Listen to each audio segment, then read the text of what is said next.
The reward for good work is more work. That every round gets a little tougher, and every challenge is a little bigger. To have the opportunity to be one game away from it, it's incredible. It's a dream come true. With the College Cup looming just one game away, the Terps travel south to the number 2 seeded Clemson. WMUC spoke with Suli Dainkeh, Andrew Samuels, and coach Sasho Cirovski ahead of the match. We had a great week of preparation, and everything just clicked, and then we started off on the bus ride there. Everybody was tuned in throughout the week.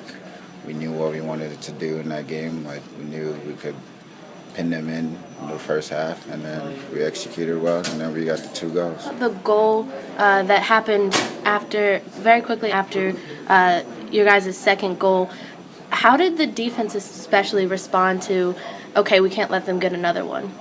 I mean, when it happened, that's like we talked about it as a mental moment, and then sometimes we can lose those mental moments.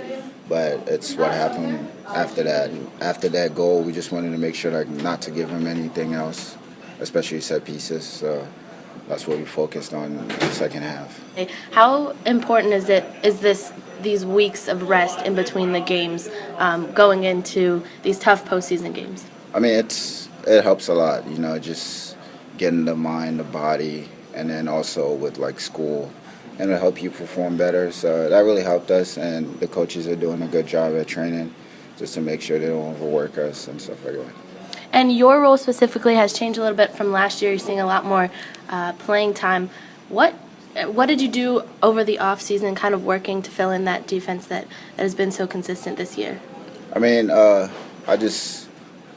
was just ready whenever my name was called. The coaches talked to me over the summer about just being patient, just working hard. I just worked out over the summer, and then I worked out in the spring, and when my number has been called, and I've just been ready to play. Yeah. And with Ivan not being able to play next game, how are you guys adjusting to this change? Ivan is it's going to be a big loss, but we also have really good players that can fit in. We have Andrew that came in as a freshman in that environment, and he played well. We have a lot of depth, so I'm not too worried about it. But I know Ivan is a big personality on the team, and he'll be missed, but I think we can sort that out. We're all really good friends outside the field, so that really helps. It starts off with Cody. Cody has a big personality, and he's loud, so that really helps. And with the 2 center backs, Ivan and Alex, and then Chris and me.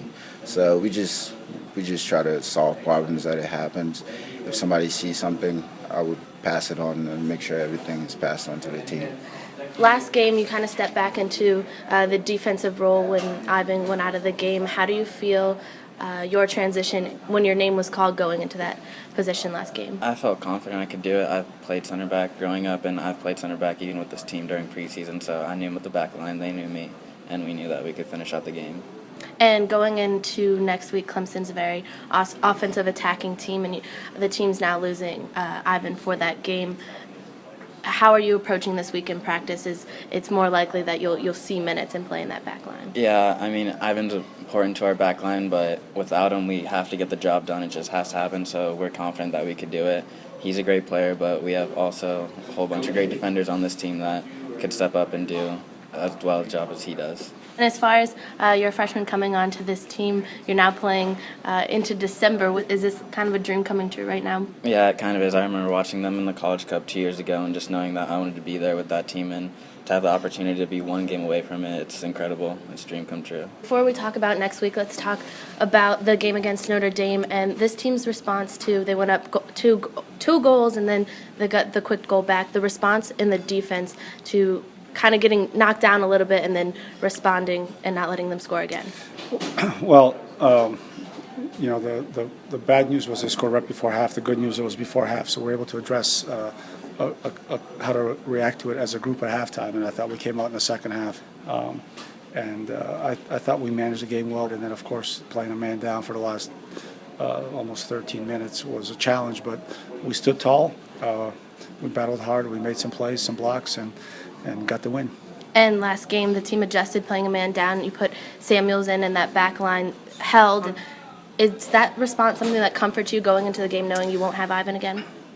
Well, we have some options for that particular game. Moving Andrew to the back made sense because he had just played a little bit in the game and was warm and ready to go, had a feel for the game. We have a lot of players that have played in the back in different places, not only this year but during their career, and we're still reviewing Clemson's personnel and trying to figure out what makes the most sense for us. We do know that this Clemson team is the best attacking team we've faced so far this year. They commit a lot of numbers forward. They're very dynamic. They're very mobile. So it's going to be a heck of a challenge. But we're looking forward to it. We've played a lot of really good teams, and we've dealt with a lot of situations this year. And I don't think we'll have any surprises. We just got to make sure to come out and execute. And something that's also not a surprise to you is soccer in December. When you come to these playoff games, you start to get that time, that rest in between games. How important has this rest in between games, this week of time for your team been in their performance? Yeah, well, I think we're all on the same schedule now as far as time in between games. I think all the teams that are left right now are having, banner seasons, and they're all playing at extremely high levels. And you look at the 8 teams left, and every one of them has got a great story behind its season. We're thrilled to be playing in December. We just want to keep it going. Our team has really grown to a level where they're really tight, and it's shown on the field. And by tight, I mean connected. And throughout the season, the team says phrases that you tell them, quotes. Mm-hmm. You're very known for these quotes. What is something you find yourself constantly telling this team, especially this late in postseason? Well, I always tell them the reward for good work is more work, that every round gets a little tougher, and every challenge is a little bigger, and that we have to embrace that, knowing that we've done well to get here, but it's going to get tougher, and we have to be tougher, and we will be tougher.